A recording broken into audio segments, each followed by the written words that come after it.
కృష్ణా పుష్కరాల్లో పుణ్యస్నానాలు ఆచరించేందుకు లక్షలాదిగా తరలివచ్చే భక్తుల కోసం పుష్కర స్నాన ఘట్టాలు సిద్దమయ్యాయి.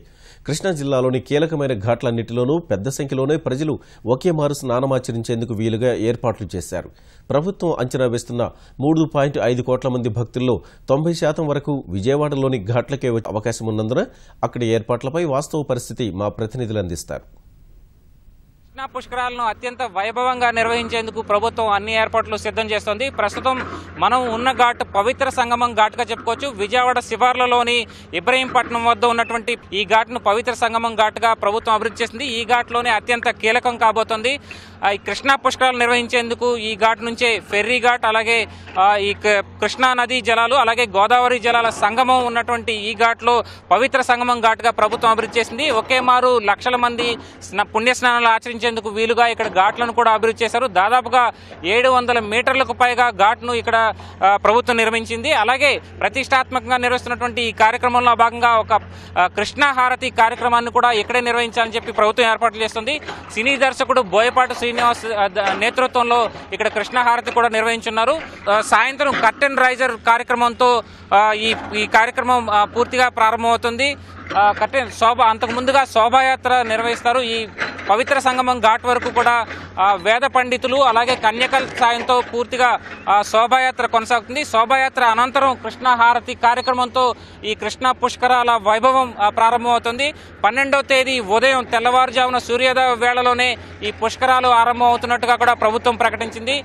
ప్రస్తుతం చూస్తే కనుక ఈ ఎగువన ప్రకాశం బ్యారేజ్కి ఎగువన ఉన్నటువంటి ఈ ఘాట్లో దాదాపుగా ఇక్కడ 4 అడుగుల మేర నీరు ఉండేలా ఈ చర్యలు తీసుకున్నారు. ప్రస్తుతం మనం చూస్తే కనుక ఒకవైపు కృష్ణా జలాలు, అలాగే మధ్య భాగంలో పవిత్ర సంగమం పేరిట ఏర్పాటు చేసినటువంటి ఈ ఘాట్లో ఇటు కృష్ణా గోదావరి నదీ జలాలు, అలాగే ఇటు ఎడం పక్క తీసుకుంటే కనుక బుడమేరు డైవర్షన్ కెనాల్ ద్వారా పట్టిసీమ ప్రాజెక్టు నుంచి వస్తున్నటువంటి గోదావరి జలాలు, ఇలా 3 వేర్వేరు రకాల స్నానాలు ఆచరించేందుకు వీలుగా ఇక్కడ ఏర్పాటు చేశారు. అలాగే ఇక్కడికి వచ్చినటువంటి పవిత్ర సంగమంకి వచ్చినటువంటి భక్తులందరూ కూడా 3 రకాల పుణ్య స్నానాలు ఈ ఘాట్లోనే ఆచరించే అవకాశం ఉంది. అలాగే ఈ పవిత్ర సంగమం ఘాట్ దగ్గరే దాదాపు 7 దేవాలయాల నమూనాలను కూడా ఇక్కడ ఏర్పాటు చేయడం జరిగింది. కనకదుర్గ ఆలయంతో పాటు కాణిపాకం, అలాగే రాష్ట్ర వ్యాప్తంగా ఉన్నటువంటి వివిధ రకాల దేవాలయాల నమూనాలను కూడా ఇక్కడ ఏర్పాటు చేయడం జరిగింది. ఇక్కడ సాంస్కృతిక కార్యక్రమాలను కూడా ఏర్పాటు చేసేందుకు వీలుగా ప్రభుత్వం అన్ని ఏర్పాట్లు చేసింది. 12వ తేదీ ఉదయం సూర్యోదయం వేళలోనే ఇక్కడ పుష్కర స్నానాలు ఆచరించేందుకు వీలుగా అన్ని హంగులను కూడా ప్రభుత్వం ఇక్కడ ఏర్పాటు చేసింది. ప్రస్తుతం దిగువన ప్రకాశం బ్యారేజ్ దిగువన ఉన్నటువంటి ఘాట్లలో కూడా ఇదే స్థాయిలో పుష్కర వైభవం కొనసాగేలా ఏర్పాట్లన్నీ కూడా చేశారు. ప్రస్తుతం ఈ దిగువన ప్రకాశం బ్యారేజ్ దిగువన అలాగే ఉన్నటువంటి ఇతర ఘాట్లకు చెందినటువంటి పరిస్థితిని మా ప్రతినిధి నాగాంజనేయులు శ్రీనివాస్ మోహన్ కూడా అందిస్తారు. Vote Naganjaneyulu and Srinivas Mohan.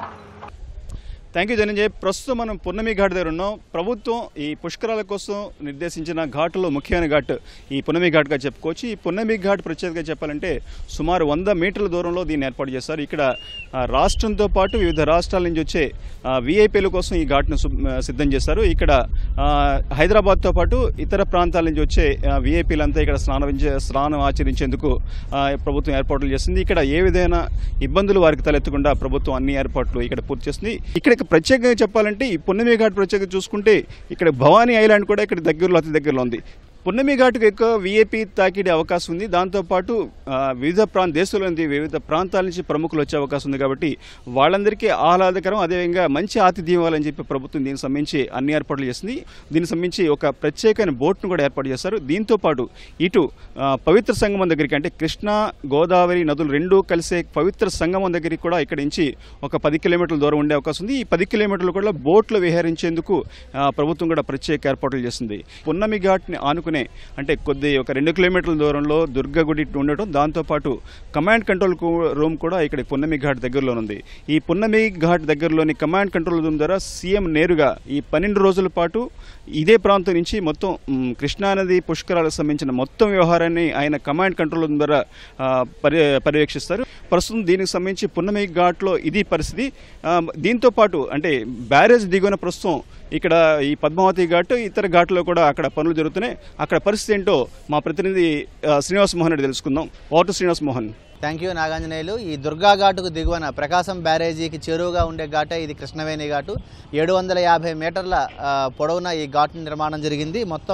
ఈ ఘాటుని కృష్ణా జిల్లాలో అంటే విజయవాడ ప్రధానంగా ఉన్నటువంటి అన్ని ఘాట్లలోకెల్లా సర్వాంగ సుందరంగా ఈ ఘాటును తీర్చిదిద్దాలనేది ప్రభుత్వ నిర్ణయం. ఎందుకంటే ప్రకాశం బ్యారేజీకి దిగువన ఉన్నటువంటి ఈ ఘాటు భవిష్యత్తులో పుష్కరాలు అయిన తర్వాత కూడా దీన్ని ఒక రివర్ ఫ్రంట్ వ్యూగా పర్యాటకంగా కూడా ఈ ఘాటుని అభివృద్ధి చేసి దీన్ని పూర్తి స్థాయిలో పర్యాటకులకు ఆహ్లాదాన్ని అలాగే వినోదాన్ని అందించే విధంగా తీర్చిదిద్దాలని ప్రభుత్వం సంకల్పించింది. ఇందులో భాగంగానే కృష్ణా పుష్కరాలకు ఇక్కడ 750 మీటర్ల పొడవున ఈ ఘాటును అభివృద్ధి చేయడం జరిగింది. ప్రకాశం బ్యారేజీ దిగువ నుంచి ఇక్కడ ఒక కాలువ కృష్ణా నది పరివాహకం అంటే నదిలో నీటి మట్టం కొంత తక్కువగా ఉండడం, అలాగే ఎగువ నుంచి నీరు వచ్చిన పుష్కరాలకు ఎలాంటి ఇబ్బంది లేకుండా ఉండేందుకు ఇక్కడ ఒక దగ్గరలో ఒక ట్రెంచ్ తీయడం జరిగింది. ఈ కాలువ ద్వారా 4 మీటర్ల నుంచి 5 మీటర్ల వరకు నీరు లోతు ఉండేలాగా ఈ కృష్ణా పుష్కర యాత్రికులకు ఏమాత్రం అసౌకర్యం కలుగకుండా ఉండే విధంగానే ఇక్కడ నీటి మట్టాన్ని పూర్తిగా ఒక పద్ధతిలోనే 5 అడుగుల వరకు నీటి మట్టం అందుబాటులో ఉండేలాగా ఇక్కడ ఘాట్ నిర్మాణం చేయడం జరిగింది. అలాగే నీటిని కూడా